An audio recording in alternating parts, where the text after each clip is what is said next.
Olá, meu nome é Lucas Bastos, eu sou professor de Comunicação Social na Faculdade Salesiana Maria Auxiliadora.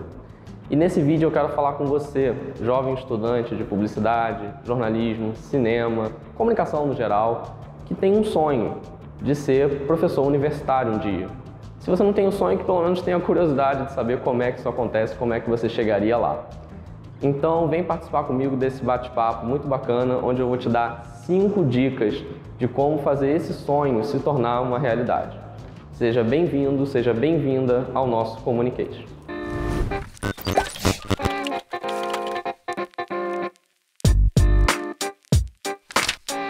A minha primeira dica é uma dica parece um pouco boba, mas na verdade ela é essencial para você começar a disputar vagas em concursos ou até no futuro mestrado.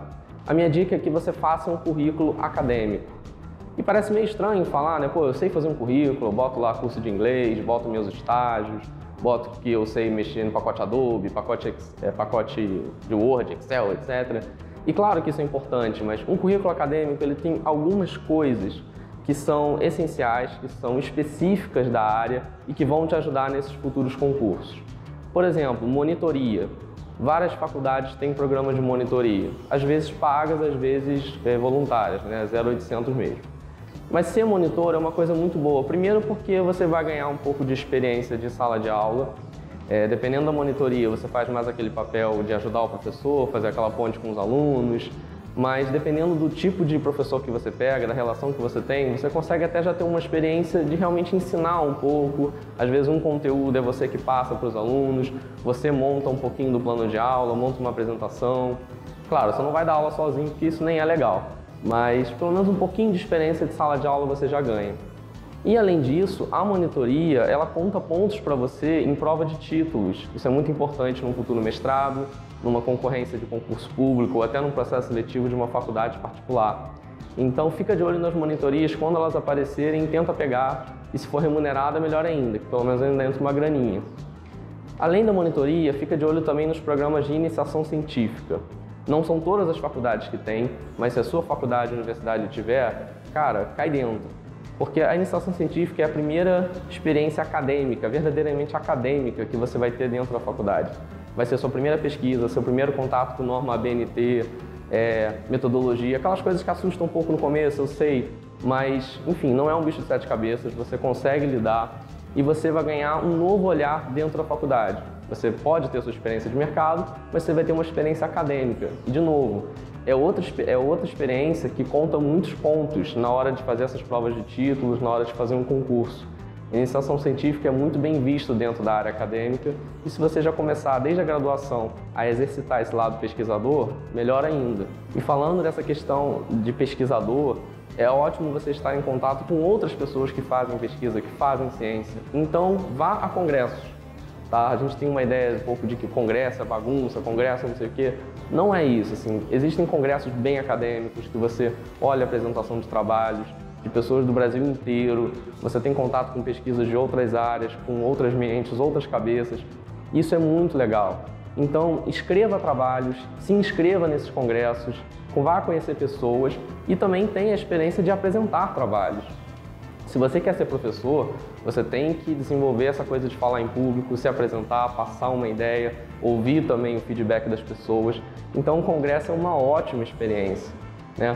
Procure congressos que sejam próximos de você, procure os congressos nacionais, como o Intercom, por exemplo, que é uma ótima experiência. O Intercom ele tem programas, ele tem GTs específicos para a graduação, então você vai estar lá junto com os outros graduandos. Fale com professores, porque às vezes ele pode assinar o trabalho junto com você. Então é uma experiência que vale muito a pena. Não deixe de pelo menos ir a um congresso durante o seu período de graduação. E claro que para você ir para um congresso ou para você publicar numa revista, você precisa escrever artigos científicos. Então, o que vai ajudar ainda mais a bombar o seu currículo acadêmico é escrever artigo. Um artigo científico é diferente de um artigo de revista, de um artigo de blog. Ele tem suas próprias regras, aquela formatação ABNT chata, eu sei, a gente conhece, mas tem que lidar com ela. Ele tem metodologia, ele tem um nível ali de aperfeiçoamento que talvez você ainda não tenha, mas ok, ninguém tem no começo. Começa a fazer, começa a escrever, erra, acerta, mas começa a pesquisar, começa a fazer ciência. Isso que é o gostoso da academia, né? Você fazer ciência, você criar novos conceitos, novas ideias, debater com outras pessoas. Então, quando você for escrever seu primeiro artigo, começa com algo que você é muito familiar ou que você tem muita curiosidade. Ah, viu lá uma propaganda de cerveja que você não gostou, achou antiética? Começa a pesquisar livros sobre ética publicitária, debate o conceito, faz uma análise ali no seu artigo e conversa com algum professor seu para ver se vocês conseguem publicar isso num congresso, publicar isso numa revista, para dar os primeiros passos na academia. Você chegar, por exemplo, numa prova de mestrado já tendo um artigo científico escrito é um diferencial enorme. E claro, né, você vai treinando o seu academiquez, que óbvio, todo mundo precisa treinar. Eu preciso treinar também, a gente precisa treinar o tempo inteiro. Então é bom já ir treinando desde cedo para já estar craque na hora de uma prova de mestrado, por exemplo. Dica 2 para vocês que querem ser professores: não abandonem o mercado de trabalho. E aí você pode estar pensando, pô, tá meio contraditório isso, o cara tá me mandando ir para agência, tá me mandando ir para jornal, se eu quero ser professor. Sim, eu tô falando isso porque é necessário. Muita gente comete um erro, e eu cometi esse erro em parte da minha vida, de achar que, já que eu quero ser professor, vou montar só um currículo acadêmico e tá tudo certo. E na verdade, ser professor demanda muito mais conhecimentos do que só o que você aprende nos livros, que você aprende com os artigos e etc. Demanda uma experiência profissional, demanda uma vivência profissional.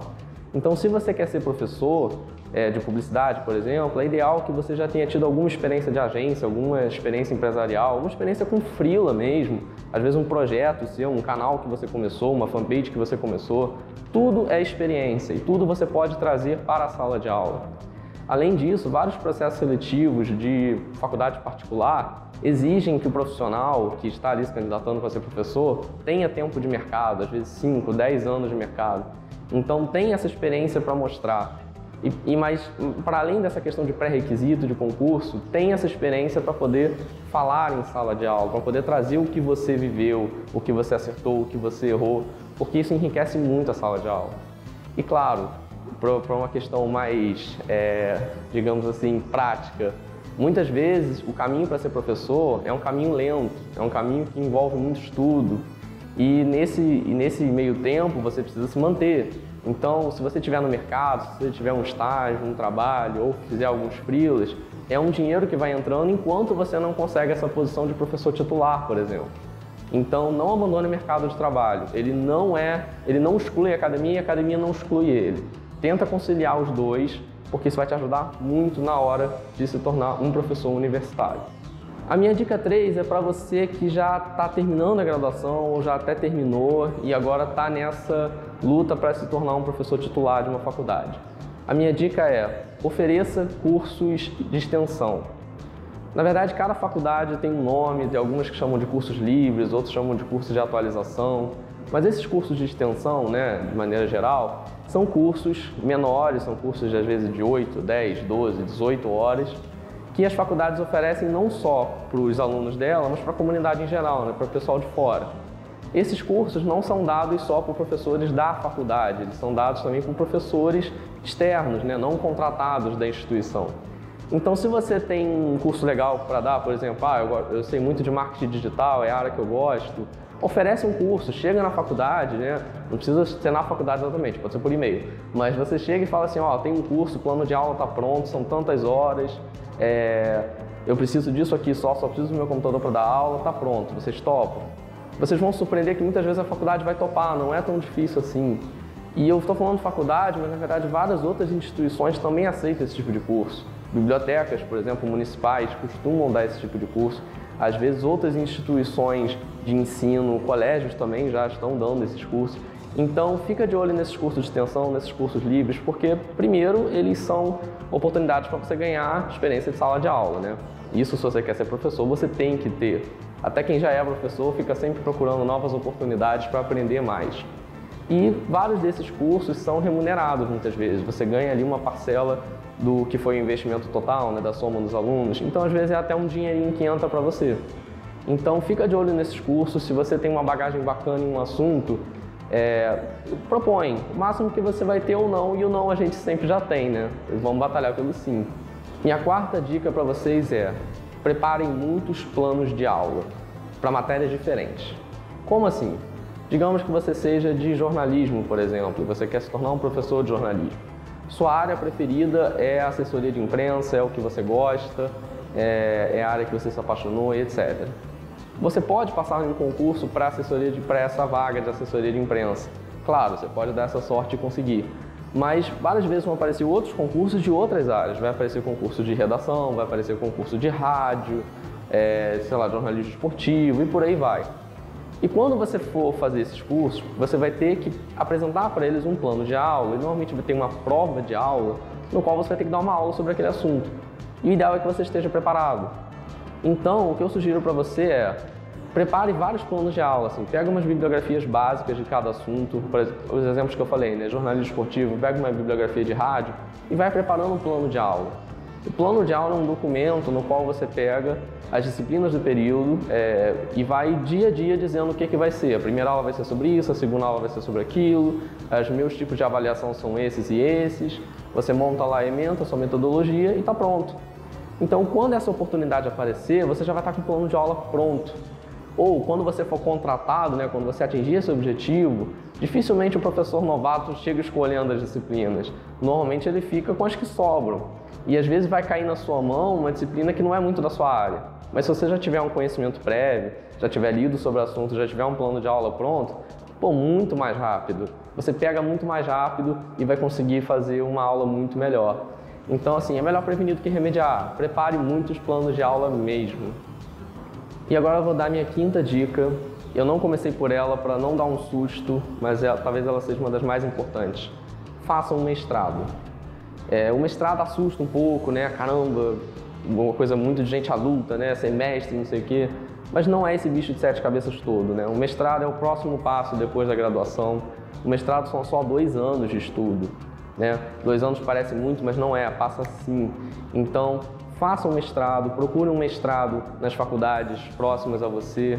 O mestrado em universidades públicas, por exemplo, ele tem uma facilidade enorme que é gratuito, você não paga. Tá certo? E conseguir uma bolsa para se bancar está muito mais difícil, né? Tem sido muito mais difícil recentemente. Mas só de você não pagar, isso já é ótimo. Então, o mestrado ele não só aprimora o seu conhecimento acadêmico, e sim, ele tem uma pegada muito mais acadêmica do que a graduação, mas ele também é um pré-requisito para vários concursos. Concurso de professor universitário de faculdade pública, por exemplo, você precisa do mestrado. Várias faculdades particulares só contratam professores mestres. Então, você ter esse título de mestre abre muitas portas para você. Então, faça o mestrado, tá? Procura um programa que você se interesse. Às vezes você tem um professor que você é fã, que você gosta muito, e ele dá aula no mestrado. Tenta colar com ele, ver como é que é o processo seletivo. Eu não posso dizer exatamente como vai ser o processo seletivo, porque cada programa faz o seu. Mas normalmente tem uma prova e eles dão lá quais são os livros, né, da bibliografia que vai cair na prova. Tem prova de título e aí você vai mostrar seu currículo acadêmico, e aí voltando àquela dica 1, né, por isso que você monta esse currículo. Tem uma entrevista, você monta um projeto de pesquisa. Se você fizer seu caminho direitinho, você vai estar pronto, não tem mistério. E aí você entrando no mestrado, aí vai ser um novo mundo de conhecimento, de aventuras, de desafios, claro, também, mas você vai sair com um título que vai te tornar ainda mais capaz de conseguir realizar esse sonho de ser um professor universitário. Eu sei que eu prometi 5 dicas, mas eu tenho que dar uma dica bônus, né? Uma dica que ela não entra nesses 5 especificamente porque ela é uma dica para a sua vida acadêmica, para a sua vida profissional. Cuida da sua saúde mental. Isso é muito importante. A gente sabe que a faculdade, um mestrado, a academia de maneira geral é muito estressante, tem muitos desafios e muitas vezes a gente tem que conciliar isso com o mercado de trabalho, com família, com filho, enfim, várias outras demandas na nossa vida. Isso é estressante, isso leva a gente a muitos problemas.